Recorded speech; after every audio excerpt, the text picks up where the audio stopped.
नमस्कार। मनुष्यों की जो मित्रता है वो जानवरों से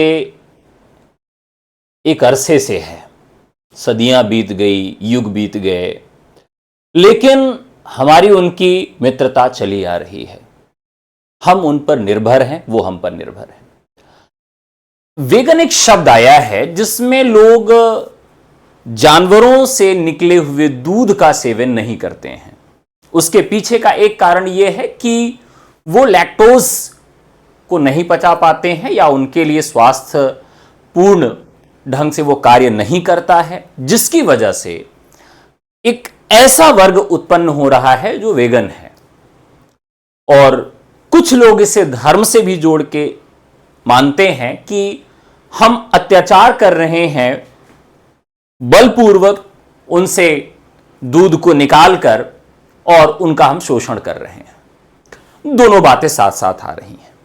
इसी बीच में एक तीसरा पक्ष भी निकल के आ रहा है कि जो परंपरागत स्रोत हैं दुग्ध उत्पादन के, जिसमें मुख्य रूप से गाय और भैंस हैं, इनके सिवा भी क्या किसी का दूध उपयोग में लाया जाता है या लाया जा सकता है। चरक संहिता की बात करें, सुश्रुत संहिता की बात करें, इन सब में भी 8 प्रकार के जानवरों की चर्चा मिलती है कि जिनका दूध उपयोग में लाया जा सकता है। आज ऐसे ही एक जानवर के दूध की बात करेंगे, ऊंटनी। जी हां, ऊंटनी के दूध की बात करेंगे। और ये मेरे हाथ में जो दूध है ये कैमल का है, यानी ऊंटनी का दूध है। एक स्वस्थ व्यक्ति 200 से 250 ml तक यूज कर सकता है ऊंटनी का दूध। ये इसमें थोड़ा सा अन्य दूधों की तुलना में कुछ चीजें अच्छी होती हैं। पहला चीज ये है कि जो लैक्टोज की मात्रा है वो बहुत कम होती है, इसलिए सुपाच्य भी आसानी से पच जाएगा।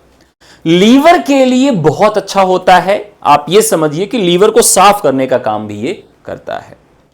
और जिन लोगों को मधुमेह है उनके लिए तो रामबाण है ये। यहां तक कुछ दावे इस तरह के भी मिलते हैं कि ये बतौर इंसुलिन भी काम कर सकता है, यानी इंसुलिन के जैसे ये काम कर सकता है। दूसरी चीज जो सबसे खास बनाती है इम्यूनिटी के लिए, ये इम्यूनिटी के दृष्टिकोण से भी बहुत अच्छा है कि आपकी इम्यूनिटी बढ़ाता है। कैल्शियम इसमें पर्याप्त मात्रा में होता है, जिससे आपकी हड्डियों और जोड़ों की मजबूती भी बढ़ती है। और सबसे अच्छी बात, जो लोग सब चाहते हैं कि आपकी उम्र कम दिखे, त्वचा पे आपके चिकनाई रहे, चमक रहे, उस दृष्टिकोण से भी ये बहुत ही फायदेमंद है। इस दूध को कच्चा नहीं खाना चाहिए, इस दूध को बढ़िया से पका के, और जैसे आप किसी भी दूध का उपयोग करते हैं उसी तरह से इसका भी उपयोग किया जा सकता है। तो चलिए, आज की इंफॉर्मेशन यहीं तक थी। फिर आपसे मिलेंगे और कुछ नई मजेदार बात लेकर आप तक फिर पहुंचाएंगे। धन्यवाद।